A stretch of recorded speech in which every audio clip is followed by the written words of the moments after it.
If you happen to know somebody that's really not political, or, well, they're all just fucking crooks anyway, just lives their life, goes to work, doesn't pay attention to anything when it comes to political content or anything, show them this video. So to those people, nobody's asking you to make politics your identity.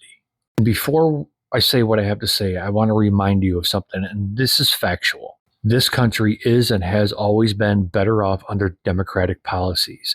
Democrats spend less money, create more jobs. In fact, since the end of the Cold War, Democratic administrations versus Republican administrations have created 50-1 new jobs.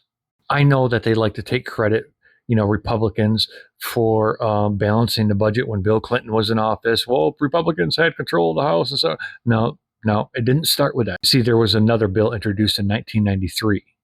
They like to leave that part out. Again, I want to repeat this. I'm not asking you, and nobody's saying, hey, you need to make politics your identity. Me, as an average fucking dude living in Michigan, I used to love politics. Donald Trump has ruined that for me. I still like politics, but real politics, not this propaganda game that's being played from the White House. See, when I grew up, like you probably, you expect the president and the office of the president of the United States to have decorum, not to post shit on the internet that makes fun of everyday citizens, because that's what he's doing. But this message is from probably all of us that do pay attention. If you don't start paying attention to what's going on, and you're a person that, hey, you really would like this country to progress forward, progressive politics. For example, here in Michigan, we have a candidate named Abdul El Sayed. Scary name, I know. But he's a doctor. I'll tag him in this video. You can go check out his videos if you want. Be my guest. He's a great guy. He's a, if it walks like a duck, talks like a duck, it's a fucking duck type of guy. And lastly, before I tell you this, I would also like to remind you of something very important. Not only are they approving another $3.3 billion for Is He Real? Annually, on top of that, they send them over $4 billion.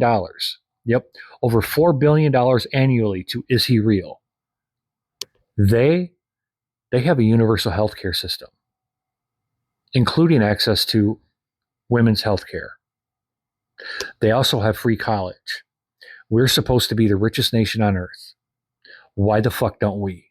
So my message is quite simple. If you don't start getting involved and looking more into progressive candidates and helping out even the bare minimum, this country is going to tear itself apart. And it's going to do so for one reason: a 34-time convicted felon and an adjudicated rapist that's in the fucking White House.